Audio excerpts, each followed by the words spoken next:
सच्चाई की जीत। एक समय की बात है, एक धर्मात्मा राजा ने अपने राज्य में एक अनोखी चुनौती रखी। उन्होंने घोषणा की कि जो कोई भी सच्चाई के साथ पूरा जीवन जीता होगा, उसे अपार धन और सम्मान से नवाजा जाएगा। इस घोषणा से पूरे राज्य में हलचल मच गई। हर कोई इस इनाम को पाने के लिए उत्सुक था।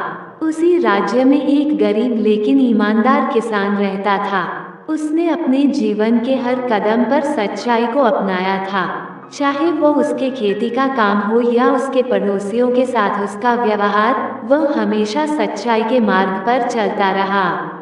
एक दिन किसान ने सोचा कि वह भी राजा की चुनौती का हिस्सा बनेगा। वह राजा के दरबार में गया और अपनी सादगी और ईमानदारी की कहानियां सुनाई।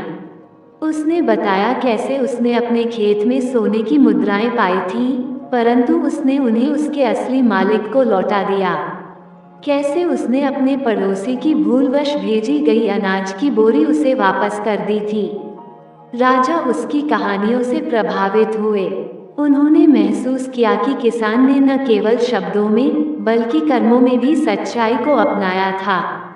राजा ने उसे इनाम के रूप में सोने के सिक्के, नई भूमि और राज्य में सम्मानित स्थान दिया और आश्वासन दिया कि उसकी सच्चाई और ईमानदारी का राज्य भर में गुणगान किया जाएगा।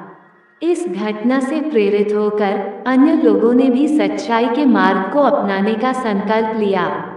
ये घटना पूरे राज्य में सच्चाई और ईमानदारी के महत्व को उजागर करने वाली बन गई। लोगों ने समझा कि भले ही सच्चाई का मार्ग कठिन हो, परंतु उसके परिणाम हमेशा शुभ और संतोषजनक होते हैं। नैतिक शिक्षा। सच्चाई हमेशा जीतती है। ये कहानी हमें ये सिखाती है कि सच्चाई का मार्ग चुनना हमेशा फलदायी होता है और अंत में यही जीत की कुंजी होती है।